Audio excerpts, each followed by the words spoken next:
السلام عليكم ورحمة الله تعالى وبركاته.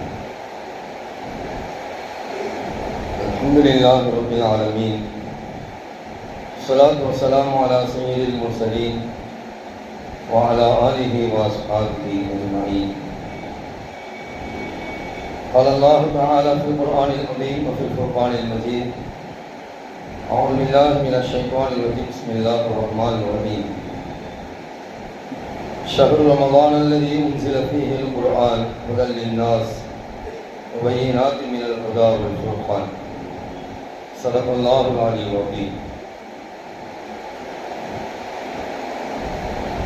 நம்மை எல்லாம் படைத்து பரிபாலித்துக் கொண்டிருக்கக்கூடிய ஏக இறைவன் அல்லாஹ் ஒருவனுக்கு புகழ் அனைத்தும் உண்டாகட்டுமாக. அவனுடைய திருத்தூதர் நம் ஆய்வின் தலைவர் அருமை நாயகம் ஸல்லல்லாஹு அலைஹி வஸல்லம் அவர்கள் மீதும், அவர்களின் வழிநடந்த உத்தம சத்திய சஹாபாக்கள், தாபிஈன்கள், தபா தாபிஈன்கள், சுஹதாக்கள், சாலிஹீன்கள், குறிப்பாக ரமலானுடைய முதல் ஜுமாவிலே இங்கே வீட்டிருக்கக்கூடிய நம் அத்தனை பேர்கள் மீதும் அல்லாஹ்வுடைய சாந்தியும் சமாதானம் நிறைவாக உண்டாகட்டுமாக. ஆமீன்.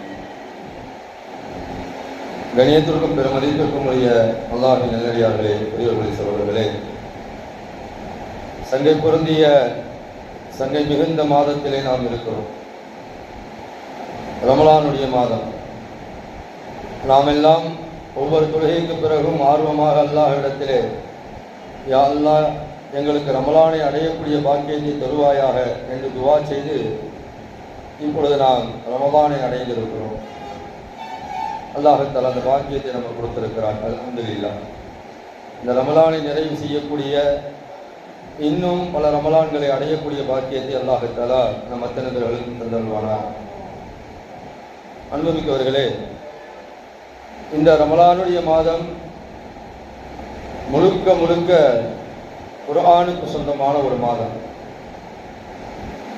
நாம் இந்த ரமலானிலே நோன்பு நோக்கிறோம், தான தர்மங்கள் செய்கிறோம், ஜகாத் கொடுக்கிறோம், தொழுகிறோம், இன்னும் பிற அமல்களை செய்கிறோம். ஆனால் இந்த மாதம் என்பது முழுக்க முழுக்க குர்ஆனுக்கு சொந்தமான மாதம். அல்லாஹ் தஆலா இந்த மாதத்தை குறித்து திருமறையிலே பேசும்போது, ஷஹ்ரு ரமதான் அல்லதி உன்சில ஃபீஹில் குர்ஆன், குர்ஆன் இறக்கி அருளப்பட்ட மாதம் என்பதாக இந்த ரமலானுடைய மாதத்தை அல்லாஹ் தஆலா பேசுகிறார். அப்படி என்றால் ரமலானுக்கு மறுபெயர் நாம் வைப்பதாக இருந்தால் குர்ஆன் என்பதாக வைக்கலாம். குர்ஆனுக்கு மறுபெயர் வைப்பதாக இருந்தால் ரமலான் என்பதாக வைக்கலாம். ரமலானுடைய மாதம் முழுக்க முழுக்க குர்ஆனுக்கு சொந்தமான மாதம். இந்த மாதத்திலே நாம் நம்முடைய தொடர்பை குர்ஆனோடு எந்த அளவுக்கு ஏற்படுத்தி இருக்கிறோம் என்பதை இங்கே இருக்கக்கூடிய ஒவ்வொருவரும் நாம் சிந்திக்க கடமைப்பட்டிருக்கிறோம். நோன்பு நோக்கிறோம். நோன்பு கடமை என்பதாக எதன் வழியாக சொல்லப்பட்டிருக்கிறது? இந்த குர்ஆன் வழியாகத்தான் சொல்லப்பட்டிருக்கிறது. குதிப அலைக்குமுஸ் ஸியாம், உங்களின் மீது நோன்பு கடமையாக்கப்பட்டது என்று சொல்லுகிறது. ஜகாத் கடமையாக்கப்பட்டிருக்கிறது, அதுவும் குர்ஆன் தான் சொல்லுகிறது. ஹஜ் கடமையாக்கப்பட்டிருக்கிறது, அதுவும் குர்ஆன் தான் சொல்லுகிறது. ஆகையால் இதையெல்லாம் சொல்லக்கூடிய இந்த குர்ஆன் நம்மிடத்திலே எந்த அளவுக்கு இருக்கிறது என்பதை நாம் அத்தனை பேர்களும் யோசிக்க கடமைப்பட்டிருக்கிறோம்.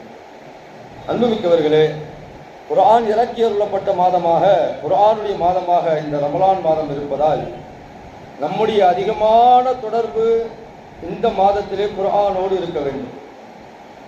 குர்ஆனை அதிகமாக ஓதக்கூடியவர்களாக நாம் இருக்க வேண்டும். பெருமானார் ஸல்லல்லாஹு அலைஹி வஸல்லம் அவர்கள் குர்ஆனை அதிகமாக ஓதக்கூடியவர்களாக இருந்தார்கள். சஹாபாக்கள் குர்ஆனை அதிகமாக ஓதக்கூடியவர்களாக இருந்தார்கள். எல்லா சஹாபாக்களும் குர்ஆனை நேசிக்கக்கூடியவர்களாக இருந்தார்கள். இப்னு அப்பாஸ் ரலியல்லாஹு குறித்து ஹதீஸிலே சொல்லப்படுகிறது, 8 வயசிலேயே குர்ஆனை கேட்பதற்காக வேண்டி பெருமானாருடைய வீட்டிற்கு செல்லுவார்கள், அங்கேயே படுத்துக் கொள்வார்கள் என்பதாக நாம் ஹதீஸிலே பார்க்கிறோம். நாயகம் பெருமானார் ஸல்லல்லாஹு அலைஹி வஸல்லம் இரவிலே எழுந்து தொழுவார்கள், அந்த தொழுகையிலே குர்ஆனை ஓதுவார்கள். அந்த குர்ஆனை நாம் கேட்க வேண்டும் என்பதற்காக வேண்டி இப்னு அப்பாஸ் ரலியல்லாஹு தஆலா அவர்கள் அந்த வீட்டிலேயே படுத்துக்கொண்டு ரசூலுல்லாஹ் எழுந்து தொழும்போது அவர்களோடு சேர்ந்து தொழுவார்கள். நல்லன் பெருமானார் ஸல்லல்லாஹு அலைஹி வஸல்லம் அவர்கள் இப்னு அப்பாஸ் ரலியல்லாஹுவிற்காக இப்படி துஆ செய்தார்கள். அல்லாஹும்ம ஃபக்கிஹு ஃபித்தீன், யா அல்லாஹ் இவருக்கு தீனிலே விளக்கத்தை கொடுப்பாயாக, யா அல்லாஹ் இவருக்கு வேதத்தை குர்ஆனை நீ கற்றுக் கொடுப்பாயாக, வஅல்லிமுஹுல் கிதாபல் ஹக்கீம் என்று துஆ செய்தார்கள். அப்ப குர்ஆனின் மீது உள்ள ஆர்வத்தால், குர்ஆனை கேட்க வேண்டும், குர்ஆனை ஓத வேண்டும் என்ற ஆர்வத்தால் இப்னு அப்பாஸ் ரலியல்லாஹு தஆலா அவர்கள் தினமும் ரசூலுல்லாஹுடைய வீட்டிற்கு சென்று அங்கேயே படுத்துக்கொண்டு ரசூலுல்லாஹ் ஓதுவதை கேட்பார்கள் என்று சொன்னால், அதற்கு பலனாக அல்லாஹ் தஆலா மார்க்க ஞானத்தையும் அறிவையும் இப்னு அப்பாஸ் ரலியல்லாஹுக்கு கொடுத்திருக்கிறார். நாயகம் பெருமானார் ஸல்லல்லாஹு அலைஹி வஸல்லம் துஆ நிறைய ஹதீஸ்களை இப்னு அப்பாஸ் ரலியல்லாஹு தஆலா அவர்கள் அறிவித்திருக்கிறார்கள். இப்னு அப்பாஸ் ரலியல்லாஹு குர்ஆனுடைய கல்வியிலே தேர்ச்சி பெற்றவர்களாக இருந்தார்கள். காரணம், குர்ஆனை அவர்கள் காதலித்தார்கள், குர்ஆனை அவர்கள் நேசித்தார்கள், குர்ஆனோடு அவருடைய தொடர்பை அவர்கள் அதிகமாக்கி கொண்டார்கள். ரமலானுடைய காலத்திலே நம்முடைய தொடர்பு அதிகமாக குர்ஆனோடு இருக்க வேண்டும். இந்த காலகட்டத்திலேயும் இந்த நேரத்திலேயும் நாம் நம்முடைய நேரங்களையும் காலங்களையும் வீணாக்கிறோம் என்று சொன்னால் நம்மை விட கை சேதவாதிகள் வேறு யாரும் இந்த உலகத்தில் இருக்க முடியாது. ஆகையால் குர்ஆனை ஓதுங்கள், நேரம் வைத்து ஓதுங்கள், நேரம் பிரித்து ஓதுங்கள். ஃபஜ்ரிலே நான் ஒரு கால் ஜுஸு ஓதுவேன், லுகரிலே ஒரு கால் ஜுஸு ஓதுவேன், அசரிலே, மக்ரிபிலே, இஷாவிலே, இப்படி நான் தூங்குவதற்கு முன்பாக என்னால் முடிந்த அளவிற்கு ஒரு ஜுஸுவாவது நான் ஓதிவிட்டுதான் இன்றைய நாளை கழிப்பேன் என்பதாக ஒரு உறுதி எடுத்துக் கொள்ளுங்கள். இன்னும் நாட்கள் இருக்கிறது, கழிந்து போகவில்லை. ஒரு நோன்பைத்தான் நாம் முடித்திருக்கிறோம், இன்னும் நிறைய நோன்புகள் இருக்கிறது. இதை நாம் நமக்கு அல்லாஹ் தஆலா கொடுத்திருக்கக்கூடிய பாக்கியமாக கருதி, இந்த நாட்களை மிகப்பெரிய பொக்கிஷமாக கருதி குர்ஆனை உங்களுடைய கையில் எடுங்கள். அலமாரியிலே வைக்காதீர்கள். அலங்கரிப்பதற்காக வேண்டி, அலமாரியிலே வைப்பதற்காக வேண்டி, பரக்கத்திற்காக வேண்டி அல்லாஹ் தஆலா குர்ஆனை இறக்கவில்லை. அல்லாஹ் தஆலா இந்த குர்ஆனை நன்மையை நாம் சேகரித்துக் கொள்ள வேண்டும் என்பதற்காக வேண்டி இறக்கியிருக்கிறான். குர்ஆனை ஓத ஓத அல்லாஹ் தஆலா நன்மையை தருவான் என்பதாக ஹதீஸ் சொல்கிறது. பல தடவை நாம் ஒவ்வொரு பயான்களிலையும் சொல்கிறோம், மற்ற வேதங்களை விட குர்ஆனுக்கு அல்லாஹ் தஆலா ஏன் இவ்வளவு சிறப்பை தந்திருக்கிறான் என்று சொன்னால், மற்ற வேதங்களை படித்தாலோ ஓதினாலோ அதற்கு நன்மை கிடையாது. ஆனால் குர்ஆனை ஓதினால் நன்மை என்பதாக அருமை நாயகம் ஸல்லல்லாஹு அலைஹி வஸல்லம் சொல்லியிருக்கிறார்கள். ஒவ்வொரு ஹர்ஃபுக்கும் நன்மை என்பதாக அருமை நாயகம் ஸல்லல்லாஹு அலைஹி வஸல்லம் சொல்லியிருக்கிறார்கள். அலிஃப் லாம் மீம் என்பது ஒரு வார்த்தை அல்ல. அலிஃப் என்பது ஒரு வார்த்தை, லாம் என்பது ஒரு வார்த்தை, மீம் என்பது ஒரு வார்த்தை. அலிஃபுக்கு 10 நன்மை, லாமுக்கு 10 நன்மை, மீமுக்கு 10 நன்மை என்பதாக அருமை நாயகம் ஸல்லல்லாஹு அலைஹி வஸல்லம் சொன்னார்கள். இப்படி குர்ஆன் முழுக்க எவ்வளவு ஹர்ஃபுகள் இருக்கிறது, கோடான கோடி ஹர்ஃபுகள் இருக்கிறது. அதையெல்லாம் நாம் தினமும் ஓத ஓத ஓத அல்லாஹ் தஆலா நிறைய நன்மைகளை நம்முடைய நன்மையினுடைய பட்டியலில் சேர்த்துக் கொண்டே இருப்பார். ஆகையால் குர்ஆனுடைய மாதமாக இருப்பதால், நன்மையை நமக்கு சேகரித்து தரக்கூடிய ஒன்றாக இந்த குர்ஆன் இருப்பதால், இந்த குர்ஆனை நம்ம ஓதணும். நம்ம ஓத ஓத ஓத நமக்கு நன்மை என்ன ஏறிக்கொண்டே இருக்கும், ஏறிக்கொண்டே இருக்கும். நன்மையினுடைய பட்டியல் அதிகமாகிக் கொண்டே இருக்கும். சில நேரங்களில் சிலருக்கு அக்கௌண்ட்டில் பணம் ஏறிக்கிட்டே இருக்கும், பாருங்க, ஏறிக்கிட்டே இருக்கும். பார்க்கும்போது ரொம்ப சந்தோஷமா இருக்கும். அதை நம்ம கண்ணால் பார்க்குறோம், அதனால சந்தோஷம் அடைகிறோம். ஆனால் குர்ஆனை ஓதுவதின் காரணமாக ஏற்படக்கூடிய அந்த நன்மைகள், அது ஏறுவதனுடைய நன்மைகளை நாம் கண்ணால் பார்ப்பதில்லை. ஆனால் மறுமையிலே அது நமக்கு கண்டிப்பாக மிகப்பெரிய ஒரு குவியலாக நிற்கும். நாம இவ்வளவு நன்மைகளை சேர்த்து வைத்திருக்கிறோம் என்றெல்லாம் நாமே சிந்திக்கக்கூடிய அளவிற்கு இந்த குர்ஆன் நிறைய நன்மைகளை நமக்கு அள்ளி கொடுத்து கொண்டே இருக்கிறது. ஆகையால் குர்ஆனை ஓத ஓத நமக்கு அல்லாஹ் தஆலா நன்மைகளை தருவான். அருமை நாயகம் ஸல்லல்லாஹு அலைஹி வஸல்லம் சொன்னார்கள், யார் தொடர்ந்து குர்ஆனை ஓதுகிறாரோ, யார் குர்ஆனை ஓதக்கூடிய வளமையை ஏற்படுத்திக் கொள்கிறாரோ, யார் குர்ஆனும் கையுமாக இருக்கிறாரோ, குர்ஆனை தன்னுடைய வாழ்வியை நெறியாக ஆக்கிக் கொள்கிறாரோ, கண்டிப்பாக இந்த குர்ஆன் நாளை மறுமை நாளிலே இவருக்காக வேண்டி சிபாரிசு செய்யும் என்பதாக அருமை நாயகம் ஸல்லல்லாஹு அலைஹி வஸல்லம் சொன்னார்கள். குர்ஆன் சிபாரிசு செய்யும். யா அல்லாஹ், கலாமுல்லா உன்னுடைய வார்த்தையை இவர் ஓதிக்கொண்டே இருந்தார். இந்த கலாமுல்லா அல்லாஹ்வுடைய வார்த்தையை இவர் ஓதிக்கொண்டே இருந்தார், தினமும் ஓதிக்கொண்டிருந்தார், ஒவ்வொரு நேரமும் ஓதிக்கொண்டிருந்தார். குர்ஆனோடு என்னோடு இவர் தொடர்பு வைத்துக் கொண்டிருந்தார். என்னை இவர் மதித்தார், என்னை கண்ணியப்படுத்தினார், என்னை ஓதிக்கொண்டே இருந்தார். ஆகையால் யா அல்லாஹ், இவருக்கு நீ சொர்க்கத்தை தர வேண்டும் என்பதாக குர்ஆன் ஷஃபாஅத் செய்யும் என்பதாக அருமை நாயகம் ஸல்லல்லாஹு அலைஹி வஸல்லம் சொன்னார்கள். நாளை மறுமை நாளில் வந்து எல்லா சமுதாயத்துக்கும் சிபாரிசு செய்யக்கூடிய ஒரு நபி யார் என்று சொன்னால் நம்முடைய பெருமானார் ஸல்லல்லாஹு அலைஹி வஸல்லம் தான். நமக்கும் பெருமானார் ஸல்லல்லாஹு அலைஹி வஸல்லம் சிபாரிசு செய்வார்கள். பெருமானாரை தாண்டி ஒரு சிபாரிசு செய்யக்கூடிய ஒன்று இருக்கிறது என்று சொன்னால் குர்ஆன். குர்ஆனும் சிபாரிசு செய்யும். யா அல்லாஹ் இவர் ஓதினார். ஹதீஸில் இப்படி வருகிறது, நோன்பும் குர்ஆனும் சிபாரிசு செய்யும். யார் நோன்பு வைக்கிறாரோ அந்த நோன்பு அவருக்காக வேண்டி நாளை மறுமை நாளில் சிபாரிசு செய்யும். யார் குர்ஆனை ஓதுகிறாரோ அவருக்காக வேண்டி நாளை மறுமை நாளில் அந்த குர்ஆன் சிபாரிசு செய்யும். அன்பு மிக்கவர்களே, குர்ஆனை நாம் ஓத வேண்டும். குர்ஆனுடைய மாதமாக இருப்பதால் அந்த குர்ஆனை தொட்டு பார்க்க வேண்டும், அந்த குர்ஆனை திறந்து பார்க்க வேண்டும், அந்த குர்ஆனை ஓத வேண்டும். நிறைய பேர்கள் கவலைப்படுகிறார்கள், குர்ஆனை ஓத தெரியவில்லை என்பதாக, குர்ஆனை கற்றுக்கொள்ளவில்லை என்பதாக கவலைப்படுகிறார்கள். குர்ஆனை ஓதுவதற்கோ கற்றுக்கொள்வதற்கோ எந்த தடையும் கிடையாது, எந்த வயது தடையும் கிடையாது. எல்லா காலகட்டங்களிலும் இந்த குர்ஆனை கற்றுக்கொள்ளலாம். அல்லாஹ் குர்ஆன்ல சொல்றான்ல, வலக்கத் யஸ்ஸர்னல் குர்ஆன லிஸ்ஸிக்ர், குர்ஆன் ஓதுவதற்கு மிக லேசாக நாம் இறக்கி வைத்திருக்கிறோம். ரொம்ப லேசானது குர்ஆன். தூரத்திலிருந்து பார்க்கும்போது எல்லாமே கடினமாகத்தான் தெரியும். தூரத்திலிருந்து நீங்க பார்த்தீங்கன்னு சொன்னா மலை போன்று தெரியும், மலை மாதிரி தெரியும், எல்லாம் பெரிய பெரிய காரியமா தெரியும். இமயமலைகிட்ட ஏறினவன்ட்ட கேட்டு பாருங்க, அதெல்லாம் சாதாரணங்க, அது கால் தூசிக்கு சமன் சொல்லுவான். காரணம் என்ன சொன்னா அவன் ஏறி பார்த்துட்டான், அதனால அவனுக்கு அது பெரிய விஷயமா தெரியாது. எவரெஸ்ட் சிகரத்தை ஏறினவனை கேட்டு பாருங்க, அதெல்லாம் ஈஸின்னு சொல்லுவான். ஃப்ளைட் ஓட்டுறவனை கேட்டு பாருங்க, அதெல்லாம் ரொம்ப ஈஸின்னு சொல்லுவான். காரணம், நாம் தூரத்திலிருந்து பார்த்து கொண்டிருக்கிறோம், அவன் பக்கத்திலிருந்து பார்த்து கொண்டிருக்கிறான். தூரத்திலிருந்து பார்க்கும்போது எல்லாமே கடினமாகத்தான் தெரியும், சிரமமாகத்தான் தெரியும். குர்ஆன் நமக்கெல்லாம் வருமா? நாமெல்லாம் குர்ஆனை ஓத முடியுமா? நமக்கு குர்ஆன் வந்து இந்த வயசுல வந்து அந்த குர்ஆனை திறந்து நம்மளால ஓத முடியுமா, கற்றுக்கொள்ள முடியுமா? யோசிக்காதீர்கள். யோசிக்க யோசிக்க ஒவ்வொரு நேரமும் ஒவ்வொரு நொடியும் உங்களுக்கு வீணானதுதான். குர்ஆனை கற்றுக்கொள்வதற்கு எந்த விதமான சந்தேகமும் அடையக்கூடாது, எந்த விதமான சஞ்சலமும் அடையக்கூடாது, வெட்கமும் அடையக்கூடாது. இவர்கிட்ட போய் நம்ம இந்த வயசுல போய் கேட்டால் நம்மளை தப்பா நினைச்சுக்குவாரு, தவறாகவே நினைக்க மாட்டாரு. குர்ஆனை எந்த வயதில யார் வந்து கேட்டாலும் கூட குர்ஆனை கற்றுக் கொடுப்பதற்காக வேண்டிதான் உலமாக்கள் இருக்கிறார்கள். அருமை நாயகம் ஸல்லல்லாஹு அலைஹி வஸல்லம் சொன்னார்கள், கைருக்கும் மன் தஅல்லமல் குர்ஆன வ அல்லமா, உங்களில் சிறந்தவர் யார் என்று சொன்னால் தானும் குர்ஆனை கற்று யார் பிறருக்கு அந்த குர்ஆனை கற்றுக் கொடுக்கிறாரோ அவர்தான் சிறந்தவர். அதனால அந்த குர்ஆனை நீங்கள் எந்த வயதில் வந்து கேட்டாலும் ஓதி கொடுப்பதற்கு ஆலிம் பெருமக்கள் தயாராக இருக்கிறார்கள், மார்க்க அறிஞர்கள் தயாராக இருக்கிறார்கள். நாம் தயங்குகிறோம். தயக்கத்தை தூரத்தில் வைத்துவிட்டு நாம் குர்ஆனை நெருங்க ஆரம்பித்தோம் என்று சொன்னால் அல்லாஹ் தஆலா அந்த குர்ஆனை நமக்கு ரொம்ப இலகுவாக ஆக்கி தந்து விடுவார். அதான் குர்ஆன் அல்லாஹ் சொல்றான், குர்ஆனை நாம் லேசாக இறக்கி வைத்திருக்கிறோம், நீங்கள் ஓதுவதற்காக வேண்டியதை லேசாக நாம் இறக்கி வைத்திருக்கிறோம், நீங்கள் அதை நல்லுபதேசம் பெற வேண்டும் என்பதற்காக வேண்டியதை நாம் லேசாக இறக்கி வைத்திருக்கிறோம்.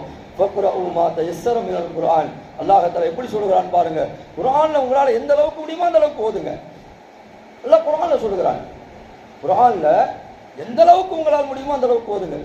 அதை ஓத ஆரம்பித்து விட்டோம் என்று சொன்னால், குர்ஆன் நம்முடைய கைவசம் வந்து விட்டது என்று சொன்னால், குர்ஆன் நம்முடைய உள்ளத்தை ஆட்கொண்டு விட்டது என்று சொன்னால் பைத்தியம் பிடித்தவர்களாக இருப்போம், பைத்தியம் பிடித்தவர்களாக இருப்போம். குர்ஆனை ஓதாமல் ஒரு நாளும் நான் தூங்க மாட்டேன் என்ற ஒரு நிலை நமக்கு ஏற்படும். ஒரு நாள் குர்ஆன் ஓதாமல் கழிந்தது என்று சொன்னால் ஒரு யுகமே கழிந்தது போன்று நமக்கு தோன்றும். குர்ஆனோடு நம்முடைய தொடர்பை ஏற்படுத்திக் கொண்டு விட்டோம் என்று சொன்னால் நிறைய மாற்றங்களை நம்முடைய உள்ளத்திலே அது ஏற்படுத்தும், நிறைய மாற்றங்களை நம்முடைய வாழ்க்கையிலே அந்த குர்ஆன் ஏற்படுத்தும். குர்ஆனை வைத்து சாதித்தவர்கள் நிறைய பேர்கள் இருக்கிறார்கள். அதனால் நான் குர்ஆனை ஓதுறேன், குர்ஆன் எனக்கு பரக்கத்து தருது, குர்ஆன் எனக்கு ரஹ்மத் தருது. ரஹ்மத் முதல் 10 ரஹ்மத்துடைய மாதம், இது ரஹ்மத்துடைய 10, அல்லாஹ்வுடைய ரஹ்மத்தாக குர்ஆன் இருக்கிறது. அந்த குர்ஆனை அதிகமாக ஓதுங்கள். நோன்பு வைத்திருக்கிறோம், நோன்பை எல்லாம் தாண்டி இந்த குர்ஆன் தான் இந்த ரமலானுடைய மாதத்திலே முக்கியமானது. 100 அலா 100 என்பதாக அல்லாஹ் குர்ஆனிலே பேசுவான்.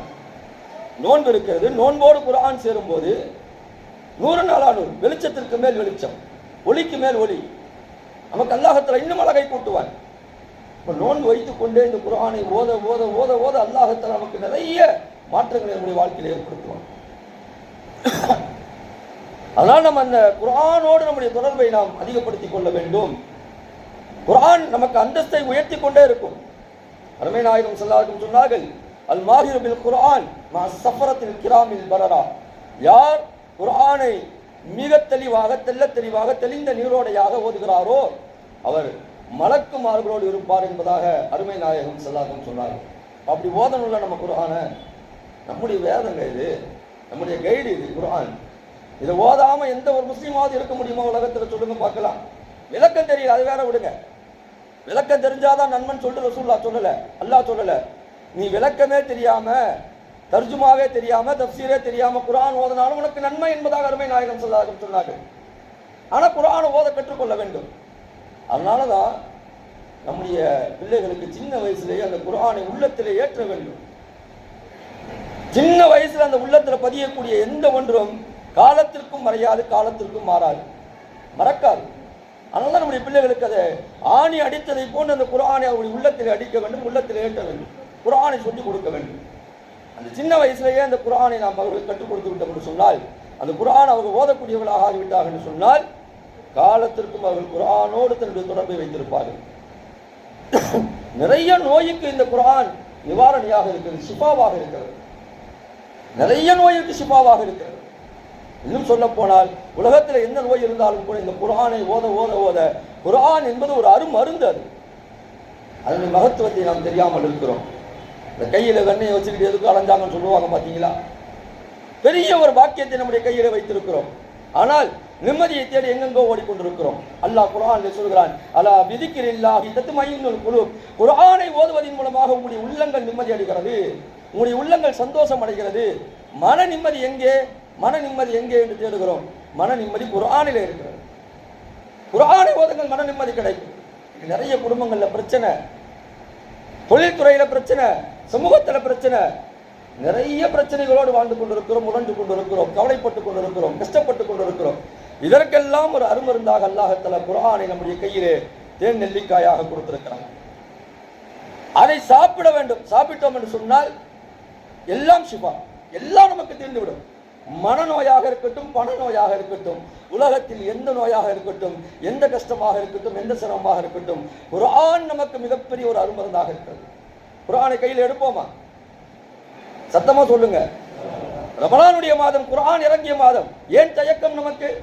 பள்ளிவாசல்கள் குர்ஆன் ஓதக்கூடிய மையமாக இருக்க வேண்டுமே.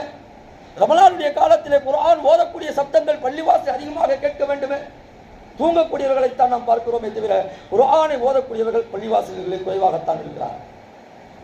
ஒவ்வொரு தொழுகைக்கு பிறகும் தோ அலமாரி இருக்கிறது, குர்ஆன் இருக்கிறது, எடுத்து கையிலே வைத்து ஓதலாமே. குர்ஆன் இறங்கிய மாதத்திலேயே நாம் குர்ஆனை தொடவில்லை என்று சொன்னால், குர்ஆனை ஓதவில்லை என்று சொன்னால், வேறு எந்த மாதத்திலே நாம் குர்ஆனை ஓதுவோம்? வேறு எந்த மாதத்திலே இந்த குர்ஆனுடைய தொடர்பு நமக்கு ஏற்படும்? அன்புமிக்கவர்களே, குர்ஆன் இறங்கிய மாதம் அற்புதமான ஒரு மாதம். நமக்கு அல்லாஹ் தஆலா மிகப்பெரிய ஒரு பாக்கியத்தை கொடுத்திருக்கிறார். ரமலானை போன்று சிறந்த மாதம் எந்த மாதமும் கிடையாது என்பதாக அருமை நாயகம் ஸல்லல்லாஹு அலைஹி சொன்னார்கள். ஏன்னு சொன்னால் நிறைய பாக்கியங்கள் இருக்கக்கூடிய ஒரு மாதம் இந்த ரமலானுடைய மாதம். நோன்பு இருக்கிறது, தொழுகை இருக்கிறது, ஜகாத்தை நிறைவேற்றுகிறோம், லைலத்துல் கத்ருடைய இரவு இருக்கிறது, இஅ்திகாஃபுடைய அமல் இருக்கிறது, நிறைய அமல்கள் இந்த ரமலானில் இருக்கிறது. ஆகையால் சிறந்த மாதமாக இருக்கிறது. இதுல குர்ஆனை நாம் நம்முடைய கையில் எடுத்து ஓத வேண்டும். வீட்டில் பெரியவங்க எல்லாம், பெண்மணிகள் எல்லாம் ஓதுறாங்க, ஆண்கள் ஓதுறது கிடையாது. அப்படியே வீட்டில் பெண்மணிகள் ஓதவில்லை என்று சொன்னாலும் நீங்கள் செல்லுங்கள், சொல்லுங்கள், குர்ஆனை கையில் எடுங்கள், குர்ஆனை ஓதுங்கள் என்று சொல்லுங்கள். வீட்டில் ஓத ஓத பரக்கத்.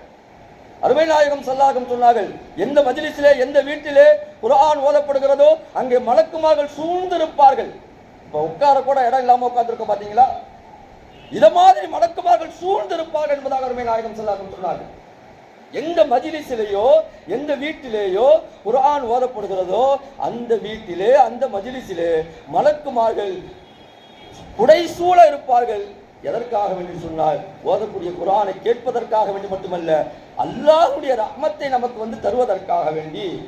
குர்ஆனை ஓத ஓத அல்லாஹ்வுடைய ரஹ்மத் நம்மின் மீது இறங்கிக் கொண்டே இருக்கும். ரஹ்மத் இறங்கக்கூடிய முதல் பத்திலே நாம் இருக்கிறோம். ரஹ்மத்தை தரக்கூடிய இந்த குர்ஆனை கண்டிப்பாக நாம் கையில் எடுத்து ஓத வேண்டும். அத்தனை பேர்களும் இந்த ரமலானுடைய மாதத்திலே குர்ஆனை ஓத வேண்டும். ஒரு நாளைக்கு ஒரு ஜுஸுவாவது நாம் ஓதி முடிக்க வேண்டும். இமாமுனா ஷாஃபி ரஹ்மத்துல்லாஹி அலைஹி குறித்து சொல்வார்கள், 8 வயசிலேயே குர்ஆனை மனனம் செய்த மிகப்பெரிய மகா அறிஞர் அவர்கள். 4 இமாம்களிலே மிக முக்கியமான ஒரு இமாம்.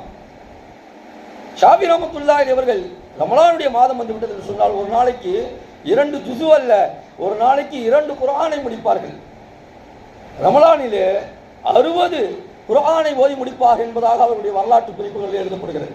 நமக்கு அதெல்லாம் ரொம்ப தூரம், அதெல்லாம் ரொம்ப தூரம். நம்ம 2 குர்ஆன் அல்லது 3 குர்ஆனை ரமலானிலே முடித்தாலே பெரிய விஷயம். வீட்டில் பெண்கள்லாம் ஒரு காலத்தில் போட்டி போட்டு ஓதுவாங்க. ஃபோன் பண்ணி கேட்பாங்க, நீ எத்தனை குர்ஆன் முடிச்சிருக்கிற? நான் ஓதுறேன் பாரு. நீ 3 குர்ஆன் முடிச்சிருக்கியா? நான் 4 முடிக்கிறேன் பாரு. எங்கே ட்விஸ்ட் வைப்பாங்கன்னா 27 ட்விஸ்ட் வைப்பாங்க லைலத்துல் கத்ர் அன்னைக்கு. நீ 3 தான் முடிச்சிருக்கியா? நான் 5 முடிச்சிருக்கேன் பார்த்தியா? நான் 6 முடிச்சிருக்கேன் பார்த்தியா? அந்த காலம் எல்லாம் இன்றைக்கு மலையேறி விட்டது. இன்னைக்கு அதெல்லாம் கேட்கறதெல்லாம் கிடையாது. நீ துணி எடுத்துட்டியா? நான் துணி எடுத்துட்டேன். இதை தான் பேசுகிறாங்க. ஃபோன் பண்ணி பேசும்போது நீ எப்போ துணி எடுக்க போகிற, நீ எவ்வளவுக்கு எடுத்த, நான் எடுக்கணும், இதுதான் இன்னைக்கு நம்முடைய பேச்சுக்களாக இருக்கிறது தவிர நீ எவ்வளவு குர்ஆனை ஓதினாய், நீ எவ்வளவு குர்ஆனை முடித்தாய், ரமலான் வந்து குர்ஆன் இறங்கிய மாதமாக இருக்கிறது. இந்த பேச்சுக்கள் எல்லாம் இன்றைக்கு நம்முடைய இல்லங்களில் கூட குறைந்து போய்விட்டது. எந்த இல்லங்களில் குர்ஆன் ஓதப்பட்டதோ அந்த இல்லங்களில் கூட இன்றைக்கு குர்ஆன் குறைந்து விட்டது என்று சொன்னால், ஓதப்படாத வீடுகள், குர்ஆனே தொடர்பில்லாத வீடுகள். அன்புமிக்கவர்களே, குர்ஆன் வெறும் அலமாரியிலே வைப்பதற்காக வேண்டியோ அல்லது வீட்டிலே மௌத்து விழுந்து விட்டால் அந்த மௌத்துடைய நேரத்தில் இறக்கி அந்த குர்ஆனை ஓதுவதற்காக வேண்டியோ அல்லாஹ் தஆலா இந்த குர்ஆனை இறக்கவில்லை. குர்ஆனை தினமும் ஓத வேண்டும். அது ஓத ஓத அல்லாஹ் தஆலா நமக்கு ரஹ்மத்தை கொடுப்பான், பரக்கத்தை கொடுப்பான். நம்முடைய கஷ்டங்களையும் நம்முடைய நஷ்டங்களையும் எல்லாவற்றையும் அல்லாஹ் தஆலா போக்குவான். காலையில் கடையை திறக்கிறோம், ஒரு யாசின் சூரா ஓதிட்டு நீங்கள் அந்த கடையை நடத்தி பாருங்க. தினமும் அந்த மாதிரி உங்களுடைய செயல்பாடுகளை நீங்கள் அமைத்துக் கொண்டு பாருங்க. அல்லாஹ் பரக்கத்தை கண்டிப்பாக தருவான். எங்கோ செல்லக்கூடியவர்கள் நம்முடைய கடையை தேடி வருவார்கள். அதுதான் குர்ஆன். குர்ஆன் இழுக்கும். குர்ஆன் பரக்கத்தை இழுத்து கொண்டு வரும். நம்ம போய் இழுக்க வேண்டிய அவசியம் இல்லை. நம்ம குர்ஆனை ஓத ஓத பரக்கத் தானாக நம்முடைய வீட்டிற்கு வரும், தானாக நம்முடைய கடைக்கு வரும். அதனால குர்ஆனை ஓதக்கூடிய நபராக நாம் இருக்க வேண்டும். ஆனால் நிறைய கடைகளில் பார்த்தீங்கன்னா குர்ஆனை போட்டு விட்டுறாங்க. நம்ம ஓதுறது கிடையாது. சம்பந்தப்பட்டவங்க குர்ஆனுடைய அந்த கடைகளுடைய உரிமையாளர் ஓதுறது கிடையாது. அவருடைய கடைக்கு வந்து சுதேசியமா மோதிட்டு இருப்பாரு, சுரையும் மோதிட்டு இருப்பாங்க. அன்புமிக்கவர்கள், நம்ம ஓதணும். அது ஒரு கடமைக்காக வேண்டி என்ன செய்யறாங்க, போடுறாங்க. நம்ம வந்து என்ன செய்யணும், சுதம் குர்ஆனை ஓதக்கூடியவர்களாக இருக்க வேண்டும். நம்ம ஓததான் அது பரக்கத்தை தரும். வீட்டிலேயும் பரக்கத்தை தரும். எந்த வீட்டில் குர்ஆன் ஓதப்படுகிறதோ அந்த வீட்டிற்கு பரக்கத்து வரும் என்பதாக அருமை நாயகம் ஸல்லல்லாஹு அலைஹி வஸல்லம் சொன்னாங்க. இன்ஷா அல்லாஹ் அந்த குர்ஆனோடு நம்முடைய தொடர்பை வைத்துக் கொள்வோமா? சத்தமா சொல்லுங்க. கண்டிப்பாக இனி அடுத்தடுத்த வக்துகளிலே, அடுத்தடுத்த நாட்களிலே நம் பள்ளிவாசலிலே குர்ஆனை ஓதக்கூடிய நபர்கள் அதிகமாக இருக்க வேண்டும். குர்ஆனை எடுத்து ஒவ்வொரு வக்திற்கு பிறகும் ஓதக்கூடிய நபர்கள் அதிகமாக இருக்க வேண்டும். இன்ஷா அல்லாஹ் அல்லாஹ் தஆலா இந்த ரமலானில் இருந்து அல்லாஹ் தஆலா மற்ற நபர்களுக்கும் அந்த பாக்கியத்தை தருவானாக. ரமலான் மட்டுமல்ல, ரமலான் முடிந்தும் அந்த குர்ஆனை தொடர்ந்து ஓதக்கூடிய பாக்கியத்தை அல்லாஹ் தஆலா நம் அத்தனை பேர்களுக்கும் தந்தல்வானாக என்று துஆ செய்து வார்த்தைகளை நிறைவு செய்கிறேன். வாஹிரு தஅவானா அல்ஹம்துலில்லாஹி ரப்பில் ஆலமீன். அஸ்ஸலாமு அலைக்கும் வரஹ்மத்துல்லாஹி வபரகாத்துஹு.